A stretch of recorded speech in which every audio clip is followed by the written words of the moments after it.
What's up, YouTube? Deadpool 2323 back at it again with another. This time it's another contest video, and I'm doing the Davis Comic Finds and MrRigamortis86 200 sub contest. Pretty cool sub contest. Seen a lot of people doing it. So just gonna try to keep up with them. So I'm gonna start with. Davis Comic Finds questions. First, I am sub to both, and I am 18. So, his first question was, who's your favorite Spider-Man villain and why? Mine is Carnage. Because he's pure evil. Like, the other guys, all his other villains, for the most part, that I've read, and I'm gonna be honest, I don't read a lot of Spider-Man, but all of the other villains that I do read, I love reading about Carnage because he's just pure evil. He just wants to kill, or maim, or hurt, or whatever. He's not looking to become rich, or he just wants to be famous by killing. He's a true psychopath, and every other guy has a code or something they're trying to achieve, world domination, something like that. There's a means to an end. Not Carnage. He is the epitome of evil. The second question that you're asked is, I'm going to move this for a second. Favorite cover. Let's see if you can see that. That is The Amazing Spider-Man number 496. I believe it's Mike Diodato. I'm actually not sure what his name is. But here's the reason.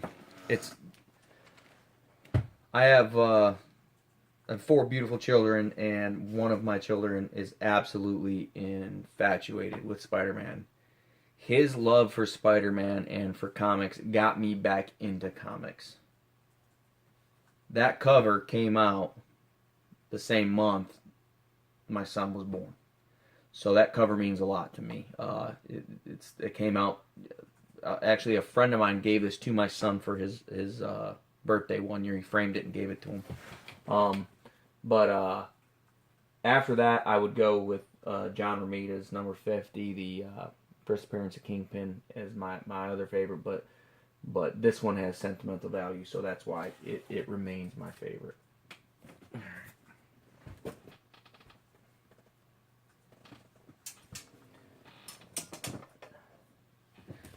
Alright. And back on. Alright, now I'm ranking a bunch of artists, some of which I was more than happy to talk about. Some of which I was like, what am I going to say? Alright, so the first one is... there's 8 artists, so still a great artist, but my least favorite of the 8 is Franz. I didn't read a whole lot of the 200s, so I really don't have a lot to add there. My next least favorite is Romita Jr. And Romita Jr. is a great artist, so for me to sit there and say that Jr. is one of my least favorites, that's crazy to me, but Junior is a great artist, but I think just the other guys were better artists, and actually he's probably a better artist than Ditko, but I mean, come on, it's Steve Ditko. It's the artist for, Eric Larson. Again, I love Eric Larson. I think he's a great artist, but I also think he kind of copied off of I love that cover too, by the way. That's probably my favorite Eric Larson cover. But I think he copied a lot of McFarlane's style when he was doing Spider-Man. I like his Savage Dragon stuff a whole lot more than because to me that's original Eric Larson. And I really think that he copied a lot of McFarlane's style when he took over ASM. Not that anyone could blame him. My next is Bags. Bags is a great artist too. He'd be my 5th favorite one of these artists. Again, great artist. I just, heavy hitters here for me. Number 4, this is not going to be popular, is Todd McFarlane. I love McFarlane's artwork. I think it's great. Um, but that cover right there is kind of the reason I don't like McFarlane's artwork. I hate that Green Goblin. The Hobgoblin looks cool as hell. Spider-Man looks cool. But that Green Goblin, I don't like it. And because of that, he drops down. Every other one of his covers I pretty much love. But that one is what dropped me down. And I'm sure I could pull one up for all these guys. You said Amazing Spider-Man, and I'm going off that. I couldn't find any Mike Zeck Amazing Spider-Mans. He's my number 3, so I went with my favorite Mike Zeck cover. I pick that up every time I can for $1, and I'll tell you what, if I ever get the chance to meet him, I will get that autographed and framed and put up on the wall because it's just to me the coolest cover of Spider-Man. I don't know why I like it so much. That and John Romita's Amazing Spider-Man number 50, which I don't own, so you won't be seeing it. Number 2, Ditko. I don't own anything by Ditko. I just have that, which is the collector's edition, but it's Ditko artwork, so I put it up there. That's the Amazing Spider-Man number 1 collector's edition there. He's number 2. You know, he's number 1 in all of our hearts, but in skill, he's probably the least of all these. But, you know, everybody's basing their artwork off of him. And number 1, and this cover is a classic example of why this guy's number 1, John Romita Sr. I mean, just the detail in his chest right there is fantastic. You can't beat that, you know. I just really think that he's it for me. I think most people agree. All right, so that takes care of all the Spider-Man stuff. Which, by the way, I ought to have my son do this since he's such a big Spider-Man fan. Bagley is his favorite. He loves the Ultimate Spider-Man run. So, all right. Favorite comic movie soundtrack. So initially, when I saw this, I had every intention of going with Guardians of the Galaxy because who doesn't love that soundtrack, right? If you're 40 years old or whatever, you gotta love that soundtrack, right? But after watching Gizmo, I have to agree with him. It's the Daredevil soundtrack. I'm a huge Evanescence fan. I listen to it every time I go to the gym. Every time I'm working out, Evanescence is on. It just pumps me up, gets me ready to fight. And not that I fight, but it gets me ready to lift weight. So or work out or run. If I'm exhausted, I'll put that track on while I'm running, and it just gives me that extra burst. I love Evanescence, and I was introduced to it through that movie, so it has to be that. Good call, Gizmo. I actually forgot that it was through that, but because I try to forget that movie. I don't know, wasn't it that bad? I guess. Yeah, it was. It was pretty bad. All right, I'll put that back up later. All right. What is my favorite 90s story arc? This was simple. Age of Apocalypse. The first thing I did when I started collecting comics again was recollect all these issues. Went through a lot of dollar bins, man. A lot of dollar bins to find this. Multiple, lots of hours, man. But I've got the whole thing. I've reread the whole thing. I just loved that whole concept.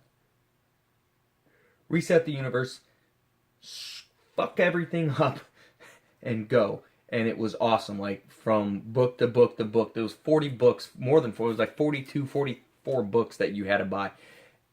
I didn't care. It was awesome. I couldn't stop reading it. And I thought it was great. So, that's my favorite 90s story arc. Oh, and there's one more. Story I would change. So, they kind of did it, but I think I would go a lot more in depth.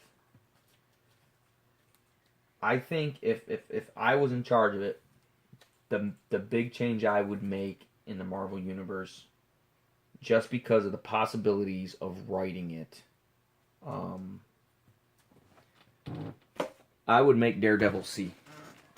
They did that in this, the Beyonder and Secret Wars 2. By the way, if you ever want to read a good storyline, don't read Secret Wars 2. One of the worst, biggest wastes of money I ever did was search every single Secret Wars 2 book I could find. Once I put them all together, I read it. And the comic shop guys, much to their credit, kept telling me, why are you wasting your time and money? I said, I have to read it. I read 1, I got to read 2. They said don't. I did anyways, because I'm a fool and I don't listen and I like to throw money away.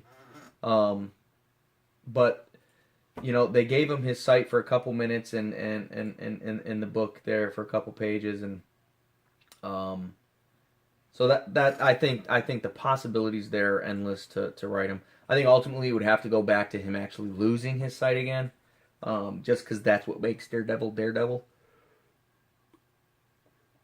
But I think I would go through that. I mean, think about what a blind guy goes through when he loses his sight.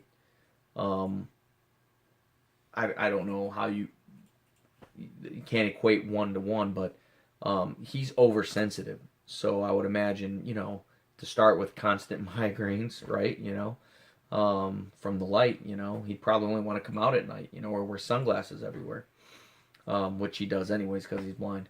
But you know, I think it'd be an interesting thing to write, and I think it would, you know, think about when Wolverine lost his adamantium, how weak he was and vulnerable he was to attack because his healing factor had been in overdrive, and he wasn't healing like he was supposed to be healing.